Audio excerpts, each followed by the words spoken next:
வணக்கம் நண்பர்களே. சாட்டை அவர்கள் பார்த்தீங்கன்னா, தான் என்ன பேசுகிறோம் அப்படின்னு தெரிஞ்சு தான் பேசுகிறாரா, இல்லை தெரியாமல் பேசிகிட்டு இருக்காரான்னு தெரில. மக்களை எந்த அளவுக்கு காயப்படுத்த முடியுமோ, அவங்க மனசுக்குள்ளே போய் எவ்வளவு அவங்கள வேதனைப்படுத்த முடியுமோ, அந்த அளவுக்கு வேதனைப்படுத்தி பேசியிருக்காரு. இன்னொன்று பார்த்தீங்கன்னா, அந்த ஒரு கட்சிக்கு விளம்பர தூதுவராகவே மாறிட்டார் அவர். இவர் இருக்கிறது வேற ஒரு கட்சி. ஆனால் இன்னொரு கட்சி, அதாவது இந்த மைவி3 கம்பெனி மேலே கம்ப்ளைண்ட் ஃபைல் பண்ணுறதுக்கு காரணமாக இருந்த ஒருத்தருடைய கட்சிக்கு விளம்பர தூதுவராக இவர் மாறிட்டார். எப்படின்னு சொல்லி பார்த்திங்கன்னா, அந்த கட்சி பேரை சொல்லி, அந்த கட்சியோட மாவட்ட செயலாளர்னு சொல்லி, அந்த ஒரு சின்ன பையன், இவர் சின்ன பையனா மாவட்ட செயலாளராக ஒரு 18 வயசு நிரம்பாத ஒரு சின்ன பையனை போட்டிருப்பாங்க போல். ஒரு சின்ன பையன் தடுத்துட்டாரான் அதை. இதுலேயே இவருடைய ஒரு மோசடித்தனம், இவர் பேச்சில் இருக்க அந்த மோசடித்தனம் இதுலேயே வெளியில் வந்துடும். அவரை கொஞ்சிறாரு. அதாவது அந்த கட்சியோட மாவட்ட செயலாளர் அசோக்கை இவர் கொஞ்சி பேசுகிறாரு. அதாவது ஒரு சின்ன பையன் இதை தடுத்துட்டாராம். சரி, தடுத்துட்டாரு, சரிங்க, உங்கள் பாயிண்ட் ஆஃப் வியூலே தடுத்துட்டாரு. இன்னொன்று சொல்லியிருக்காரு, விஜயராகவனும் சக்தி ஆனந்தனும் ஜெயிலில் அப்படியே சகல வசதிகளோட ஜாலியாக இருப்பாங்களாம். இவர் பார்த்தாரா? சரி, இவர் சொல்கிறபடியே வரேன், ஜெயிலில் சகல வசதிகளோட ஜாலியாக இருப்பார் அப்படின்னு சொல்லியிருக்காரு. அப்போ இவர் வாயாலேயே ஒன்று சொல்ல வர்றாரு, என்னென்னா, இவரை மாதிரியான அரசியல்வாதிகள் நிறைய பேரை தப்பு தவறாக பேசிட்டு திடீர்னு ஏதாவது கேஸ் வாங்கிட்டு சிறைக்கு செல்வாங்க. அப்போ இவங்கெல்லாம் ஜெயிலில் அப்படி தான், ஜெயிலுக்கு போனால் சகல வசதிகளோட ஜாலியாக இருப்பாங்க போல்.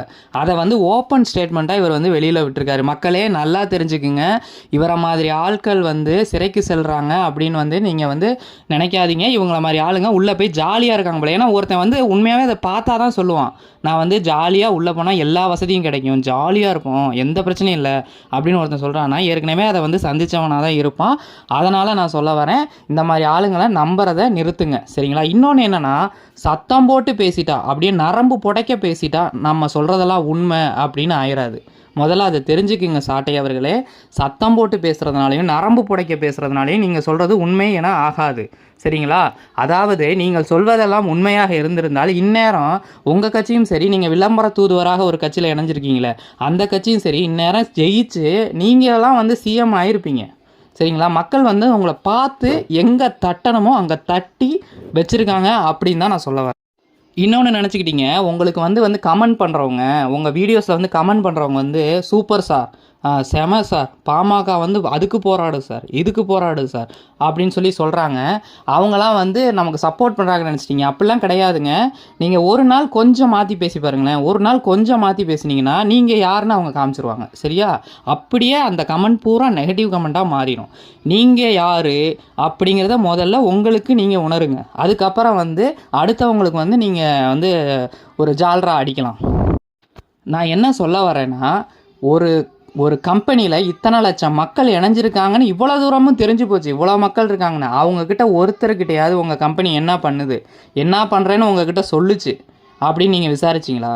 எங்கே விசாரிச்சிங்க? ஆதாரத்தை காட்டுங்க. இல்லை மோசடி பண்ணாங்களா, அதுக்கு ஒரு பேப்பர் ஆதாரத்தை காட்டி அதுக்கப்புறம் நீங்கள் பேசுங்க. அதாவது மற்றவங்களாம் தப்பு பண்ணலாங்க. யூடியூப்பில் ஏதோ ஒரு தெரியாதவன் தப்பு பண்ணலாம், தெரியாத வீடியோ போடலாம், வரலாம். ஆனால் நீங்களாம் ஒரு அரசியல் கட்சியில் இருக்கிறீங்க. உங்கள் கட்சியை நம்பி நான்லாம் ஒரு தடவை ஓட்டும் போட்டு தொலைச்சிட்டேன், ஒரு தடவை ஓட்டு போட்டேன். இனிமேல் சத்தியமாக சொல்கிறேன், எந்த காலத்துலேயும் உங்கள் கட்சிக்கு ஓட்டு போடவே மாட்டேன். அந்த மாதிரி ஒரு நிலைமைக்கு கொண்டு விட்டுட்டீங்க. ஏன்னா உங்களுடைய 2 வீடியோவில் அந்த நிலைமைக்கு கொண்டு விட்டுட்டீங்க உங்கள் கட்சியை. நீங்கள் ஒரு கட்சியில் இருக்கிறவர் எதையுமே யோசிக்காமல் எதை பற்றி வேணாலும் தாறுமாறாக பேசலான்னா அப்போ உங்களுக்கு பணம் மட்டும்தானே முக்கிய குறிக்கோளாக இருக்குது. இது மட்டும் இல்லாமல் இன்னொரு கட்சியோடைய மாவட்ட செயலாளரை பெருமைப்படுத்தி பேச வேண்டிய அவசியம் என்ன? அப்போ உங்கள் கட்சியில் போராடுற மக்களே இல்லையா? உங்கள் கட்சியில் நல்லவங்களே இல்லையா? அடுத்தவங்க கட்சியில் ஒரு நல்லவன் இருக்கான், அதை தேடி கண்டுபிடிச்சி நீங்கள் போடுறீங்கன்னா அப்போ உங்கள் கட்சியில் நல்லவர்களே இல்லைன்னு நீங்கள் சொல்ல வரீங்களா? இல்லை நீங்கள் 2 கட்சியும் கூட்டணி வச்சுக்கிட்டு செயல்பட போகிறீங்களா? அதுக்காக இப்போ அடித்தளம் போடுறீங்களா? அதுக்கு நாங்கள் உங்களுக்கு பலிகடா ஆகிறோமா? மக்கள் உங்களுக்கு பலிகடா ஆகி நீங்கள் சொல்கிறதெல்லாம் ஐயோ இப்படி சொல்கிறாங்களேன்னு வேதனைப்படணுமா? நாங்கள் நீங்களாம் உண்மையிலே பணம் வாங்குறது மோசடி அப்படின்னு நினச்சிங்கன்னா, பணம் 1 லட்ச ரூபா பணம் கட்டி பர்ச்சேஸ் பண்ணுறது மோசடின்னு நினச்சிங்கன்னா நீங்களாம் என்ன சொல்லணும்? பணம் வாங்குறத ஸ்டாப் பண்ண சொல்லுங்கள் அந்த கம்பெனியை. பணம் வாங்கி பண்ண வேண்டாம், அதாவது சின்ன சின்ன பொருட்கள் மட்டும் விற்க சொல்லுங்கள். பெரிய லெவல் பர்ச்சேஸ்லாம் வேண்டாம், பொருள் விற்கிறத விற்க சொல்லுங்கண்ணா. உங்களுக்கெல்லாம் அந்த கம்பெனி பொருள் விற்கிறது தான் பிரச்சனை. இது நல்லாவே தெரியுது, எல்லா மக்களுக்குமே புரிஞ்சு போச்சு. உங்களுக்கு அந்த கம்பெனி என்னைக்கு 85 பொருட்கள் லான்ச் பண்ணி விற்க ஆரம்பிச்சிச்சோ அப்பையிலேருந்து தான் வந்து சமூக ஆர்வலர் கிளம்புறீங்க. அப்படியே வந்து அந்த சின்ன பையன், அப்படியே பாமகவின் சின்ன பையன் அப்படியே செயல்படுறாரு. அதை வந்து நீங்கள் அப்படியே பாராட்டி பேசுகிறீங்க. என்ன எல்லாரும் எல்லாத்தையும் கேட்டுக்கிட்டு நம்பிக்கிட்டு இருப்பாங்கன்னு நீங்கள் நினச்சிங்களா? மக்களே எல்லாரும் நல்லா தெரிஞ்சுக்குங்க, இவங்கெல்லாம் எப்படிப்பட்ட ஆட்கள்னா, அதாவது எலெக்ஷனில் நிற்பாங்க, ஜெயிக்க முடியுதான்னு பார்ப்பாங்க, ஜெயிக்க முடியலைன்னா ஆளுங்கட்சியை குறை சொல்லிக்கிட்டே உக்காந்துருப்பாங்க. அப்படி இல்லை மக்கள் வந்து நாங்கள் வந்து இதில் கஷ்டப்படுறோம் அதில் கஷ்டப்படுறோன்னு சொன்னாங்கன்னா ஏன் அந்த கட்சிக்கு ஓட்டு போட்டிங்கன்னு கேள்வி மட்டும் கேட்பாங்க. அப்போ ஒரு கட்சி வந்து 1 லட்சம் ஓட்டு வித்தியாசத்தில் ஜெயிக்குதுன்னா அப்போ இவங்களுக்கு ஒரு 50,000 பேர் ஓட்டு போட்டிருக்காங்கன்னா அந்த 50,000 பேர்த்துக்கு இவங்க என்னாவது நல்லது செய்வாங்கன்னா கண்டிப்பாக செய்யவே மாட்டாங்க. அந்த ஓட்டு போட்ட 50,000 பேர் வீணாக தான் போகணும். எதனாலனா இவங்களை நம்பி ஓட்டு போட்டுட்டு அந்த கட்சி கொடுக்குற நலத்திட்டங்களை வாங்கிட்டு இருக்கணும். அதாவது ஜெயிச்ச கட்சி கொடுக்குற நலத்திட்டங்களை இவங்க வந்து இந்த மக்களுக்காக எதுவுமே செய்ய மாட்டாங்க. ஆனால் இவங்க மட்டும் வளர்ந்துக்கிட்டே போவாங்க. ஒருவேளை நம்ம போய் நின்னோம்னா அவனுக்கு தானே ஓட்டு போட்ட, நீ அவங்ககிட்ட போய் கேளு அப்படிம்பாங்க. அந்த மாதிரியான ஆட்கள் தான் இவங்கெல்லாம் என்ன பண்ணுவாங்க அப்படின்னு நான் தெளிவாக சொல்கிறேன் கேளுங்க. இப்போ ஒரு ட்ரெண்டாக போயிட்டு இருக்குது என்னென்னா யூடியூப் சேனல் வந்து ஆரம்பிச்சுக்குவாங்க. யாரை பற்றி வேணால் என்ன வேணாலும் தப்பாக பேசுவாங்க. அதாவது ஒரு ஆளுங்கட்சி வந்து தவறு செய்யுது, ஒரு கரண்ட்டு பில்லை ஏற்றிருச்சு, ஒரு பிரச்சனை, ஒரு பஸ் டிக்கெட்டை ஏற்றிருச்சு, இப்படிலாம் வந்து செஞ்சிச்சுன்னா அதை சுட்டி காட்டி அதுக்கு வீடியோ போடுறது தப்பு கிடையாது. அதை வந்து சுட்டி காட்டி ஏன் இப்படி செய்கிறீங்க, ஏன் இவ்வளோ விலையேற்றுறீங்க, ஏன் இப்படி பண்ணுறீங்க, இப்படி வீடியோ போடுறது தப்பு கிடையாது. ஆனால் ஆளுங்கட்சியில் இருக்கிற முதலமைச்சரோட பையன் அவர் யார் எந்த பொண்ணுக்கிட்ட பேசுகிறாரு, எந்த பொண்ணுக்கும் அவருக்கு சம்மந்தம், அவருடைய ஃப்ரெண்ட்ஸுங்களோட போய் எங்கே தங்கினார், அவர் மாநாட்டுக்கு போனால் ஃப்ரெண்ட்ஸுங்களுக்கு யார் செலவு பண்ணுவா, இதே தான் இவங்களுக்கு வேலை. அதாவது புரணி பேசுகிறதுன்னு சொல்லுவாங்க. அதாவது லேடிஸு, அதாவது ஒரு சில பழைய பாட்டிகள், தப்பாக நினச்சிக்காதீங்க யாரும், பழைய பாட்டிகள் வந்து வேலை வந்து அவங்களுக்கு கம்மியாக இருக்கும். அப்போ வந்து வீட்டு திண்ணையில் உட்காந்துக்கிட்டு புரணின்னு பேசுவாங்க. இந்த வீட்டை பற்றி பேசுகிறது, அந்த வீட்டை பற்றி பேசுகிறது, இப்படி பேசிகிட்டு இருப்பாங்க. நாரதர் வேலை, ஐயோ சாமி வேறு, நாரதர் சாமி, அதை விட்டுறலாம். இந்த திண்ணையில் உட்காந்துட்டு பேசிகிட்டு இருப்பாங்க புரணி. இந்த புரணி பேசுகிற வேலையை தான் இவங்களாம் செஞ்சிகிட்டு இருக்காங்க. இவங்களுக்கு வந்து வேலைகள் என்னென்னா இந்த புரணி பேசுகிற வேலை, இன்னொன்று எலெக்ஷனில் நிற்கிற வேலை, இது 2 மட்டும்தான். இப்போலேருந்து நான் என்ன பண்ண போகிறேன் அப்படின்னு பார்த்தீங்கன்னா, முதல்ல என்னுடைய குடும்பத்தில் இருக்கவங்க எல்லாருக்கும் இந்த 2 கட்சிகளை பற்றி, இந்த 2 கட்சிகளை பற்றி தெளிவாக புரிய வைக்க போகிறேன்.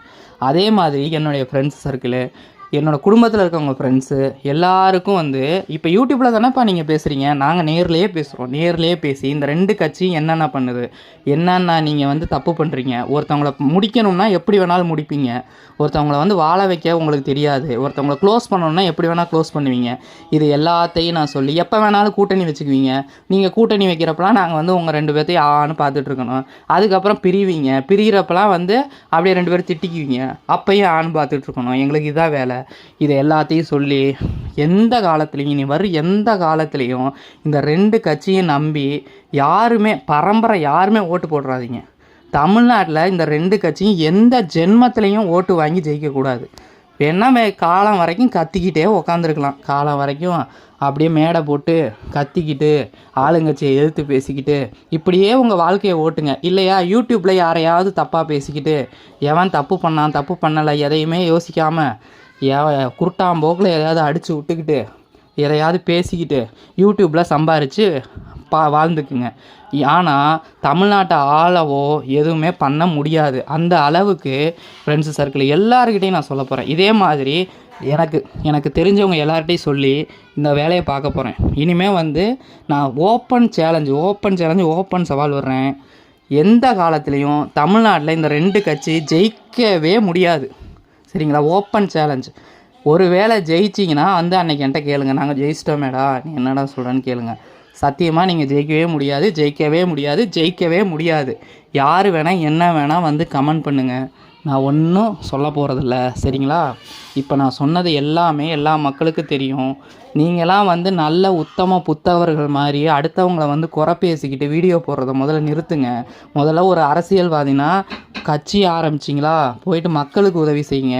யூடியூப்பில் வீடியோ போட்டுக்கிட்டு அடுத்தவங்கள குறை சொல்லிக்கிட்டு உட்காந்துருக்காதீங்க. அப்புறம் வந்து இன்னொன்று சொல்லணும், இந்த மாதிரி ஆளுங்களை பார்த்து யாருமே மக்கள் அச்சப்படாதீங்க. எதனாலனா, வாய்ச்சொல் வீரர்கள் வேலைக்கு உதவ மாட்டார்கள். இவர்களை வந்து ஆளுங்கட்சியை பற்றி என்னதான் தப்பு தவறாக பேசினாலும் 40க்கு 40 ஜெயிச்சுட்டு போயிட்டாங்களே ஆளுங்கட்சி, என்ன பண்ண முடிஞ்சது இவங்களால்?